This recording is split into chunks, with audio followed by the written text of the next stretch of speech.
আসসালামু আলাইকুম, hello viewers. ওমরা করতে এসছি। আপনাদের জন্য একটু ভিডিও করে নিয়ে আসলাম। মাশাআল্লাহ, দেখেন কি চমৎকার নির্মাণ শৈলী।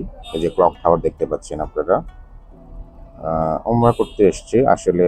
হাজার হাজার ওমরা লোক আসে পৃথিবী থেকে ওমরা করতে। দেখেন এই চমৎকার নির্মাণ শৈলী এবং আসলে এই পবিত্র ঘরে যখন আপনি ঢুকবেন তখন বুঝতে পারবেন যে মানে আবেগ অনুভূতি কি জিনিস। এই যে পৃথিবীর বিভিন্ন প্রান্ত থেকে এত হাজার হাজার মানুষ, এক একজনের ভাষা, কথা, চাল চলন, চাহনি এক এক রকম। তো আসলে সবাই মিলে একাকার হয়ে এখানে ওমরাতে অংশগ্রহণ করা। এই যে কাঁধে কাঁধ মিলিয়ে, কেউ কালো, কেউ সাদা, কেউ খাটো, কেউ লম্বা, হ্যাঁ, কেউ কৃষ্ণাঙ্গ, কেউ শ্বেতাঙ্গ। এই যে পৃথিবীর মানে এত মানুষের আপনার বৈচিত্র্য আপনি হয়তো বা পৃথিবীতে খুব কম জায়গায় দেখা যায়। তো আপনারা দেখতে পাচ্ছেন হাজেরা ইবাদত করছে, এই যে ওমরা করতেছে। এটা মূলত কাবা শরীফের মানে তাওয়াফের স্থান। এখানে সবাই তাওয়াফ করে, এখানে নামাজ পড়ে, 2 রাকাত নামাজ পড়ে এখানে সবাই দোয়া করতেছে, দোয়া চাইতেছে। এই যে মসজিদের হারামের একাংশ দেখতে পাচ্ছেন। এই ওমরাও কিন্তু আসলে সবার নসিবে থাকে না। আল্লাহ যার নসিবে লিখেছেন সেই শুধু করতে পারেন।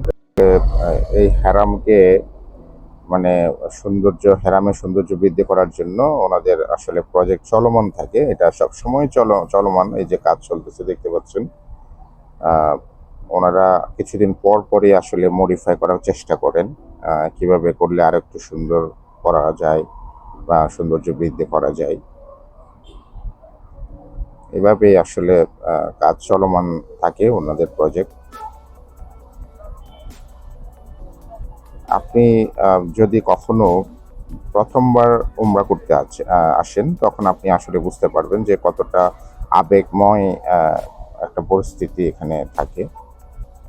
অনেকে কান্না করতেছে, অনেকে আল্লাহর কাছে দোয়া চাইতেছে। এই যে কাবা শরীফ দেখলে বুঝতে পারবেন, কাবা শরীফের আশেপাশে মানুষ কিন্তু সবসময় ভিড় থাকে। এই যে আপনারা কাবা শরীফের সামনে দেখতে পাচ্ছেন যেটা মিনারের মতো আছে, ওইটা কিন্তু মকামে ইব্রাহিম। আর ওইটা হচ্ছে কাবা শরীফের দরজা, যে আরবিতে লেখা আছে দেখতে পাচ্ছেন এখানে। আর কালোটা হচ্ছে পুরো আল্লাহর গড়, যেটা মসজিদুল হারাম। পাশেই কিন্তু ক্লক টাওয়ার। আসলে ওখানে গেলেই আপনি আবেগঘন একটা পরিবেশ। অনেকে আল্লাহর গড় ধরে কান্নাকাটি করতেছেন, দোয়া চাচ্ছেন। আল্লাহ সবার আসলে নসিবে রাখে না যে হজ ওমরা করা। আমি দোয়া করি যত মুসলমান আছে পৃথিবীতে সবাই যাতে আসতে